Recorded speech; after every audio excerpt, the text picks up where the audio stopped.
it! It's day 31. We made it to the end of the Clutter Challenge. Yes! So, before I start any space or any room or any decluttering project, I like to ask myself, what is my goal for this particular space? So that's kind of what I want to talk about today. It's going to be kind of a deep thoughts on organizing and decluttering kind of day. Why do we do this clutter challenge? And how can we dig a little deeper going forward, keep decluttering, but maybe take it a step further.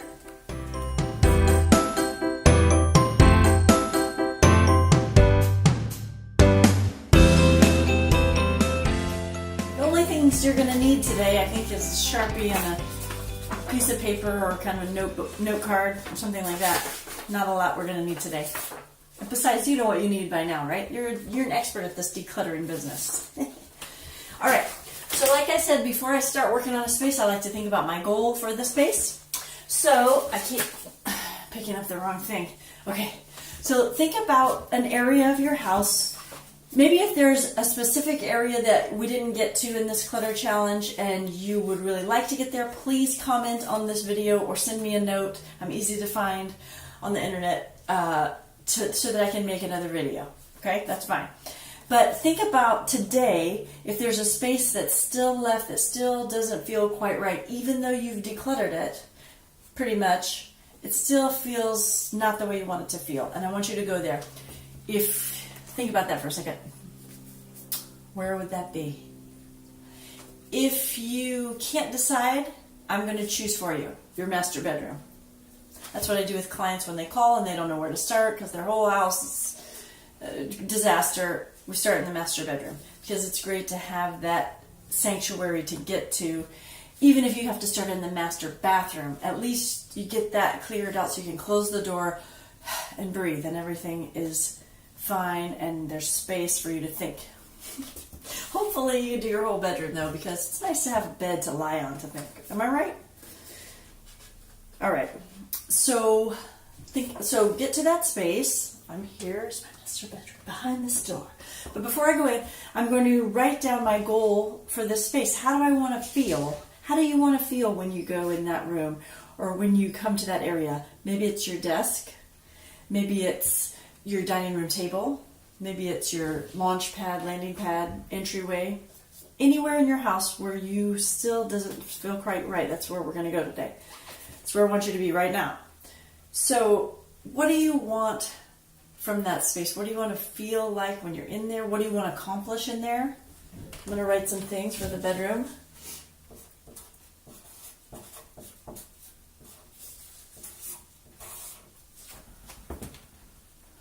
Write them down on your paper.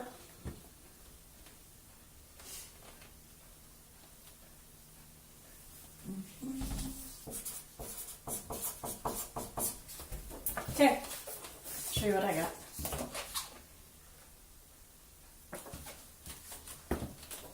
There are a lot of things I think I want to feel in there, but I'm going to limit it to these. Okay, so you write it down.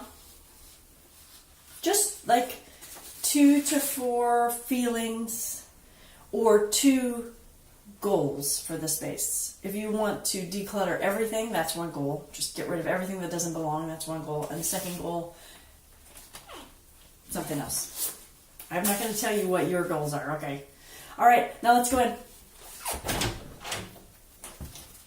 Now when you get inside the room or you're actually sitting at the space, I want you to look around and see what things are not contributing to these goals or feelings that you want in this room.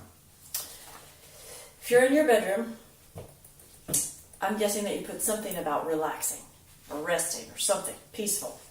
Okay, so I said this in day 6. Remember in day 6 we did the bedroom, but maybe things have gotten back in there or whatever. So work things, legal things, tax things, those are not restful or peaceful, okay? Any kind of project that needs to get done that's making you feel bad, just get it out of there. Even if you think, oh, I don't even see that anymore, get it out of there. Just trust me on that. Okay, anything, exercise equipment, You can have it in the bedroom, but not where you can see it. Okay, have someplace where you put it away when you're not using it. I said all this in day 6, so I'm not going to say a lot about that because you might not even be in the bedroom. But now just take a minute and go around and get the obvious things that don't belong in here and put them near the threshold because they're leaving today. So those are the little things: trash, clutter, maybe your bedside tables have gotten cluttered again. But then I want you to think about, in the space wherever you are, if there's anything more. Think about how you want this space to look and feel. And if you're thinking, you know what I really want it to look and feel, like when you're out shopping, you think, if I just had this amazing macrame plant hanger, then my space would look so hip and amazing. But I want to steer away from that a little bit, because everything that you have in here now, you probably thought that way about when you bought it. So look at the things that you have purchased and think about what you wanted them to do for you when you bought them. What were you thinking that this nightstand was going to do? It was going to keep all the bedside clutter off the floor. That's a great thing. Is it doing that? Let's make that happen again. Just kind of start over. And if there's anything in here that you bought thinking it would bring you some kind of happiness or transform the space, and it really isn't, maybe it's a framed picture, maybe it's a piece of furniture, an entire piece of furniture that just isn't doing it. See if you can let that go today. Maybe the bed frame is really creaky and annoying. Every time you get in bed, you wake your partner up. Like every time you sit down or in and out of bed. Think about those kind of things, like the really big things, not just picking up trash around this space. I know your inner Barbie is going to tell you, girl, you don't know anything about interior design. Well, who are you trying to fool? But tell Barbie to shut up again. Sit down, Barbie. Okay? You do know how you want to feel in your space. And you do know if this object is contributing to that. So before you buy anything for your house, ever, especially after doing this clutter challenge, but ever, first think about the space and what you might be able to let go to achieve the same result you're looking for in purchasing. For example, in your bedroom, if you have toys and kids crap in your bedroom, buying a new candle or a new linen spray that smells like lavender might make the room feel more relaxed. But I think I can say with some certainty that getting the kids' crap out of your bedroom will bring about even more of a feeling of relaxation than buying the linen spray or the candle. You can buy the linen spray and the candle, but first get out the other stuff that isn't bringing the relaxing feeling. Does that make sense? Shop last.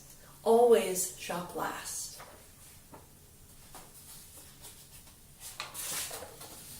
I have notes here so I don't forget anything. This is my last chance to tell you something.